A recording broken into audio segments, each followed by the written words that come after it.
একসময় যাযাবর বেদুইনদের দেশ ছিল সংযুক্ত আরব আমিরাত।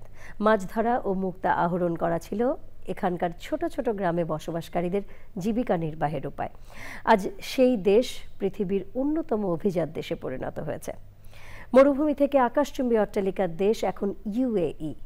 সংযুক্ত আরব আমিরাতের অবিশ্বাস্য পরিবর্তনের গল্প জানাচ্ছেন মেহেদী হাসান। সংযুক্ত আরব আমিরাতের মানুষের ইতিহাস লাখো বছরেরও বেশি, যেখানে মাছ ধরা, শিকার, মরুর কৃষি ও পশুপালন ছিল জীবিকার প্রধান উৎস।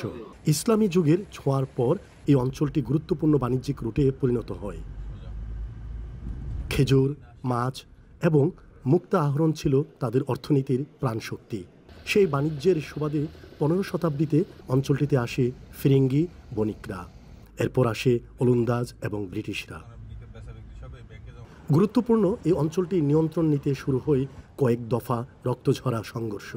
অবশেষে 1971 সালের ওই অঞ্চলের 6টি প্রদেশ এবং 1972 সালের আরও একটি প্রদেশ নিয়ে জন্ম হয় স্বাধীন সংযুক্ত আরব আমিরাত।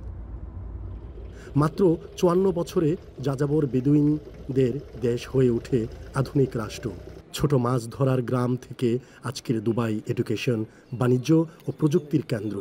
এই অঞ্চলে রুক্ষ মরুর বালিকণা ইতিহাসের সাক্ষী হয়ে রইল সুউচ্চ অট্টালিকার। আবুধাবিতে সম্প্রতি আয়োজিত প্রদর্শনীতে দেখা যায় প্রাচীন ইতিহাসের গল্প। আয়োজনে তুলে ধরা হয় দেশটির সভ্যতার ইতিহাস, ঐতিহ্য, অভিজাত আধুনিকতা আর ইসলামী শাসনরীতি প্রাচীন জেলেদের গ্রামকে 21 শতাব্দীতে এনে দিয়েছে বিশ্ব মর্যাদার আসন। সংযুক্ত আরব আমিরাত থেকে মেহেদী হাসান, চ্যানেল আই।